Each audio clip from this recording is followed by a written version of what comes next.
take a seat, take a load off your feet. Today is Tuesday, October 19th, the Warriors' first game of the brand new season, the 2021-2022, and we get started with a dub, of course. I say of course, but hey, it was not an easy road getting there. I'm going to pass the ball right over to Steven. Steven, what do you got for us to kick us off tonight? Yeah, man, Diamond anniversary season, 75th year underway with NBA. So a great way to start off the season with the Dubs getting the win over the Lakers tonight. First half obviously didn't look so pretty, but how about that second half? We look at the bench. Let's talk about the bench, guys. We had 55 bench points. I know this was a main concern of the team last year. Who's going to provide scoring off the bench? So the fact that we can get 55 points, almost half our points off the bench in one game. We had 121 total, and the bench scored 55 of that, so almost half. It's pretty impressive. Let's kick things off with Bjelica. I mean, that guy. Well, and in particular, Steven, just to add, in particular, on a night when your superstar Steph Curry, all our favorite player, didn't have a particularly great night until later. So when that's happening, you got your other superstar on the bench, but the bench play was awesome. And Josh, take it from here. I'm speechless. Oh, the bench. I mean, it was truly, I'm watching the game, it was truly strength in numbers game. Like, I never seen more of a strength in numbers game for a couple of years now. Season opener. I mean, me and whatever Bjelica guy, he was on the court for 26 minutes. When we first got him, I thought he could be like a 10 to 15 minute kind of guy. But I think it was just because of the matchup tonight. We had a good matchup, and Bjelica was just all over the place as far as like attacking the rim, making some extra passes too. Like there was one where he was in the paint and he had a clear shot of doing like a hook shot, and he just passed it off to Damian Lee. Like, yeah, that was okay, a nice play. That was very nice. And I believe he had a couple of threes. No, he had 1 3. He was 1 for 1, 6 for 7 from the field, 2 for 2 from the free throw line, and 11 boards and 4 assists. Yeah. I mean, he was plus 20. Yeah, he led the team at plus 20. Yeah. Josh, just so you know, I mean, it's Bjelica, spelled obviously Bjelica. It's a name you're going to have to get used to throughout this season. I got a feeling we're going to be saying his name a lot. Our very popular Golden State Warriors correspondent, Gus Gauntlet, was like on that very play you described, was texting with me. He goes, dude, vision. I mean, we heard he was going to have some shot. We heard he was, but to add in the assist and the vision and getting the ball moving, and then to add those rebounds in, I mean, a double-double. That's a double-double. Yeah. Not to mention Steph had a tough night, but ended with what? Oh, triple-double. That's a triple-double. A triple-double, which he hasn't done in 5 years. Absolutely. 5 years. Yeah. That's amazing. That's January of 2016. Well, it's usually the rebounds, and in some ways, you know, on a normal night, I'd say, yeah, we don't need Steph to get 10 rebounds. No, but we don't he want. got it on that last play, and kudos to him, because for a while in that game, he was struggling. We saw his shot not going. We saw some turnovers. We'll talk about the turnovers in a second, because it wasn't just him. But then, you know, that veteran leadership of Steve Kerr coming in. You saw a TNT, whatever they call that segment, mic'd up, and Kerr's just going to him. He goes, "Hey, I've seen you on a million heaters. Tonight is like a night we don't often see when it's just not falling for you. But hey, it's just going to take one, stick with it, kind of thing." And that's the sort of thing you want to hear from your head coach. I mean, of course he's going to go up to Steph and say that, but you know, Steve Kerr just has the knack for saying the right things at the right time to his guys. So kudos all around. Yeah, I agree. I mean, it's like it's the philosophy of strength in numbers. Like, it's, you know, everybody's got your back. If you have a bad night, they got your back. And Steph Curry may not have put up, you know, a lot of points. I mean, he did put up 20 points, but he put up 10 assists and 10 boards, and he was plus 4. So, I mean, he got the job done. Yeah, I think the other guy we got to talk about here is Jordan Poole. I mean, what a night he had. I know he struggled with some injuries in the second half, which is why you didn't see him in crunch time. But I think he had 16 points in the second half. Just you see how explosive Jordan Poole looked on his drives. I know he's got the shot making, but the fact that he can take these guys off the dribble, he kind of has that Leandro Barbosa speed in him, just that first step off the dribble. So I'm looking forward to just his offensive scoring. Like it's so needed, right? We really need someone to to help Steph out on his off nights, right? We rely so much on Steph. And so Jordan Poole, it's going to be a huge third year for him. I know we talked about him in our season preview, but he's going to be kind of our X factor, at least until Clay comes back, probably in December. Yeah. But even having him come off the bench as a sixth man, it's going to be crucial for our team. It's going to be huge. I mean, it's like what we said in our season preview episode. He could be our nominee for sixth man. I mean, 'cause I think that's what Steve Kerr had envisioned as soon as Klay Thompson comes back. He could be our next Lou Williams. You know, when I saw the schedule and we were playing the Lakers first, I thought to myself, man, that's going to be tough, especially, you know, despite their preseason, you know, they have got so many players. So it was going to be a tough game always. In a way, I'm glad we got this one out of the way, because in that first half, I will, even if I'm putting my coach's hat on with Jordan Poole, and if I'm looking at him just, you know, objectively, he didn't have a great start. He kind of looked, some of his shots looked off. He looked maybe a little bit nervous because you're playing in LA. Right. You got half of Hollywood there. You got Jack Nicholson in the front row. You got, I don't know who else was there, but a lot of pressure for a first game. And then he's expected to do much. And he kind of did I think a little reverting back to some of his old shots. You saw the one break where he pulled back to three. And I thought to myself, Jordan, that's not the right basketball play. Right. Okay. Per se, that's just Coach Brian talking. But, you know, you continue to trust in him. And then surely enough, he got it rolling in the second half. He hit some very well-timed threes, as were some other guys on the team did.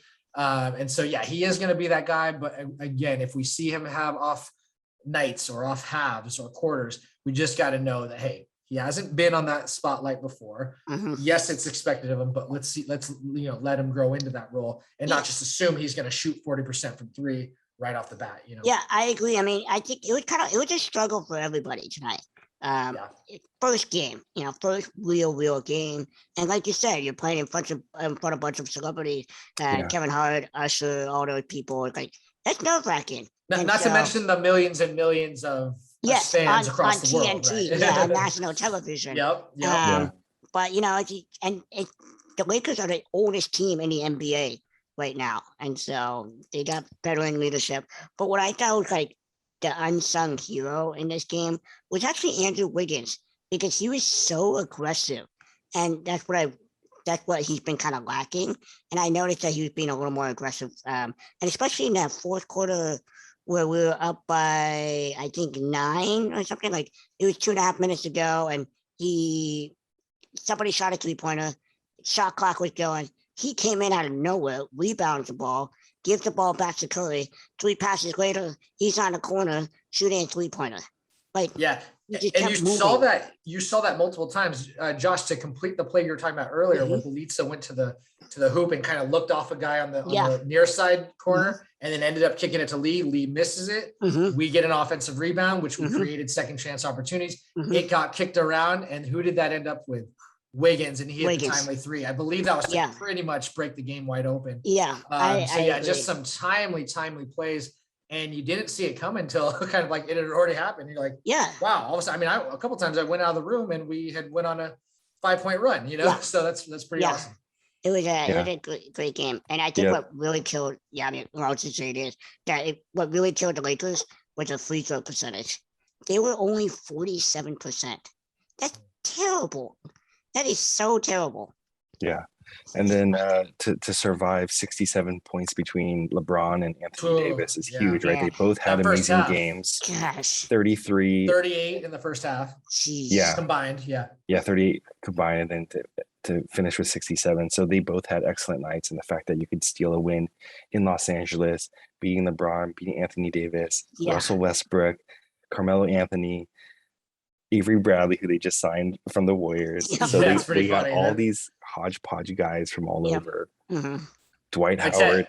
My text chain with Gus and Ernie, a few friends, goes, they're texting, why did we cut him? And we'll see how it all plays out. Now, if I had a one buzzer, so Josh, if you want to get a little sound bite on this, I gotta go with my only thing. And I'm not saying like a buzzer, like sound the alarm, but just something just like, hey, let's drop the dose of just like, hey, can we improve on this? Okay. Sorry, that wasn't the greatest intro to talking about the turnovers. Okay. In the first half, I got to say it looked sloppy. Yeah. Some of the turnovers weren't just your average turnover where you're getting pressure. It was just like sometimes like chest pass to air. It was to silly, nobody. silly It passes. was silly stuff. And Mhm. here's just the number. I'm a big assist to turnover ratio guy. So when you get, roughly 2-1, you're looking at a good ratio. In that first half, we had a good amount of assists, 14, Mhm. but we turned the ball over 12 times, 14 to 12. Yeah. Second half, we obviously improved and we went crazy the other way side of it. Yeah. And obviously you see the results. It's not rocket science. This is the simple math that says 16 assists to 5 turnovers is much better. And sure enough, we get better shots because of it. The other team's not going the other way and getting fast break points. And all of a sudden we end the game on 30 assists to 17. So close to what is ideal.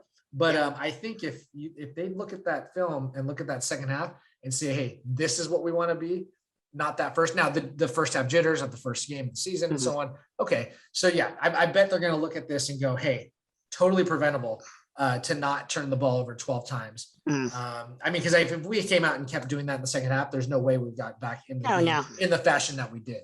No, we only turned the ball over 2 times in the second half, which clearly made a huge difference. You mean in the last few minutes, right, Josh? No, Because it was like- five in the second half. 5 in the second half. Okay. I think what you had said earlier, it was like 2 in crunch time, essentially. Yeah. So maybe that's what it was. cleaning it up in crunch time is always good, Regardless. Yeah. As soon as they cleaned it up, it was a pretty clean game. Much better. I'm looking at the fast break points here. Like, Lakers got us 20-10 on the fast break points. The points off turnovers was 19-20. So it's pretty close on the turnover points, but we cleaned up the turnovers, and that made a huge difference. And for everything that Anthony Davis and LeBron did for them in the score sheet, what was our bench points to theirs? 55, I believe. 55 to 55. 29. Yeah. See, That's there we so go. much. That's There huge. we go. If we keep that up, it's going to relieve so much pressure off of Steph. Because we know we're not getting scoring from Draymond on a nightly basis. No. And then so to have to rely solely on Curry and Poole throughout the season is going to be tough. So if Bielitsa can chip in like he did tonight, Damian Lee, and then hopefully Otto Porter kind of gets his legs back under him and can contribute a little bit more. And then Iggy had a couple threes tonight. Yeah. First Two half, for yeah. 2 for 2 from the free throw line, and I swear I never see Nice. this guy make 2 free throws in a row. So, I know, seriously. hey, it's going to be a special season. Hey guys, to speak to that special season, because I got 3 names for you: What? Wiseman, Yep. Kuminga, Thompson. Yes, Ugh, Oh, 3 guys that we're baby. waiting on. that's gonna be so scary. And With the group we've got now. Yeah. Yes. And speaking of rookie, I will say Moses Moody played for 6 minutes. Yeah, Moses Moody, and he came in and made that beautiful baseline. He was Yes. going for a dunk, but Right. he kind of got defended and he put it in a nice layup. And he was he's really quick on his feet on defense too. Yep. So Yeah, he's a defensive specialist. Guys, I mean, he came from the SEC. I don't know if you guys knew this. He was the SEC Player of the Year as a freshman. Mhm. So I'm not saying just go based off of the reputation of a conference, but Right. that's a top conference in the nation. Yeah. And then to be the Player of the Year there and to also be an All-American, Yeah. it tells Yeah. me that it isn't too far out of the realm that he could have been a lottery pick. He was essentially at 14, Yeah. a lottery pick. So we got 2 lottery picks in the same season Yeah. to add in the mix. I mean, kudos, hats off to Bob Myers and some of these Yep. guys, because and the owner, when he first came on, I felt he was a little brash for my liking, Yeah. but to spend the money he spends on this team, hey, if you're gonna have an expensive hobby, Yeah. Hey. thank you that it's for the press and for the fans, because he's literally paying taxes on taxes Yeah. to sign some of these players in the last few years to get guys to even keep us at bay. And now the dividends are being paid. It's like, oh man, we're excited. Huge. I know we're excited. I know every one of our little friend groups that we were texting with tonight had to have been excited. Oh yeah. Yeah. So, and it's all over the nation. I feel what's really cool is, as Warriors fans, it's different than a lot of sports. Like this connects people, people want to root for a Steph Curry. People want to root for some of these guys. Yeah. And so I feel it's really special when maybe not every night it's going to be like this, but I think that everyone had their eyeballs on this game tonight. And now everyone knows that the Warriors are for real this year. Right. Yes, sir. Hey, Brian, I like what you said about Moses Moody. He's coached by former Warriors coach Eric Musselman There back you in go. Arkansas. So shout out to Emus. One time Dubs I kid you not, I'm not a basketball coach, but I was training a couple of kids in basketball one time. at a little park in Danville, and I see Musselman walk up and he's on the cell phone. To me, it was like a perfect, typical, and I think he was recruiting, right? So it's just like a typical like college coach is on his phone making moves. Hey, you got to come to my school. And I believe at the time he was at UNLV, and when he had success at UNLV. So it just shows you, like these coaches, man, they grind, they put the work in. And then I guess the fruit of that is to see their players then go on and do well. And that's all you can ask for, Yeah. Well, hey, but we did. So we were talking about who got cut or who we thought was going to make the team in the last episode.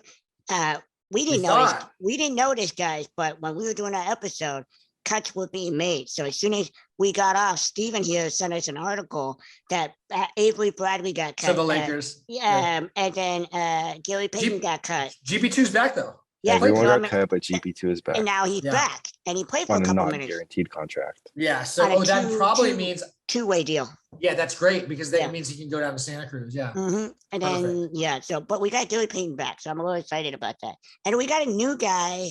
I don't know his name. I forget, but he's the two-way guy, not Gary Payton. It's not. Okay, gotcha. Yeah. It's just I forget his name now. Pull it up, Josh. I can't remember his name now, but I'll get it for you next time. So, real quick, play of the game. Yeah. I want to hear you guys play of the game. Josh already said mine, but I gotta give a shout out to Moses Moody for his first NBA bucket. Like you said, Josh, driving around the baseline around Anthony Davis for his layup for his first bucket. So I think he plays more like a vet than we think. He only played 1 year at college, as you guys said, but he seems like he's much more mature.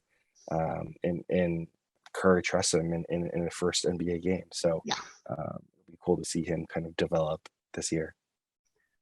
Play of the game. What's your job, Josh? What's your play of the game? Oh, my play of the game. Oh my gosh, there's so many. I already said it before. I think my play of the game was Wiggins. I mean, it was kind of a dagger shot because we were only up by like 8 or 9.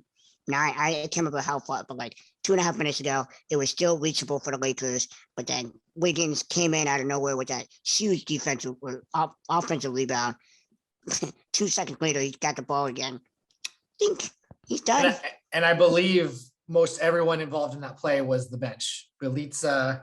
I think you might be right. Wiggins is a starter, but to set him up at least, that was great. Yeah. But mine is, you guys are gonna laugh. It might bring the house down, and then I'll pass the rock over to you, Steven, to wrap us up for the night. A wonderful night, the first win of the new season for the Warriors. But my favorite play, because I had literally never seen it before, was Carmelo Anthony, a veteran, pump faked on a free throw and ended up getting a violation on himself. And then you see the replay later and he's just looking at himself like, I don't know what I was doing. He's like, I know what on purpose. No, I think he just was in his, usually shooters are in a rhythm. You go to put the ball up and they actually release it. Yeah. He didn't release it. And so he kind of pumped himself.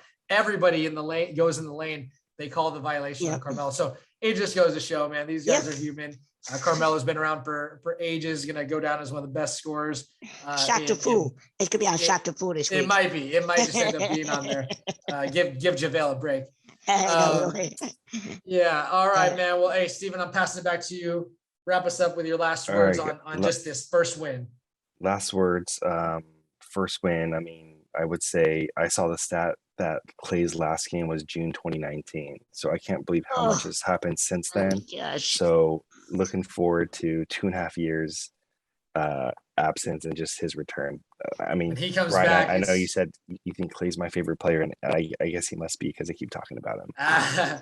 You know what? In the end, my buddies and I are trying to find a game, so we'll extend that invite to you guys when we figure it out. But the game that seems to kind of be percolating is the win. We're gonna try to figure out when Clay comes back. We all go over there.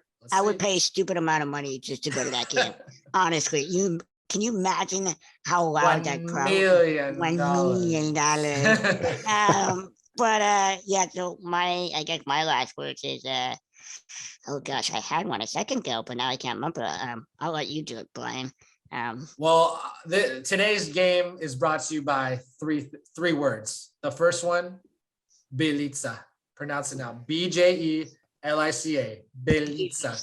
Bjelica, I believe. Bjelica. It's gonna be Hey, coming up. It's gonna be coming up this year. I'm telling you. Oh, yeah. I think what he have 14 and 11 or something like that, a double for sure. He had 20. Don't need to yeah. look it up. Whatever but it anyways, is, but yeah. he's 15 and solid. 11. The bench is solid. This podcast is solid. Yes, Thank sir. you, all you listeners out there. Come back when we cover hopefully the next game Thursday, if not Wait, very soon I got after. a last word. What's that? It's my last word is we're playing the Clippers Clippers on Thursday. on Thursday on TNT at home. With that said, everyone's out there, stay safe, stay healthy, and Mob out. Mob out. Bye.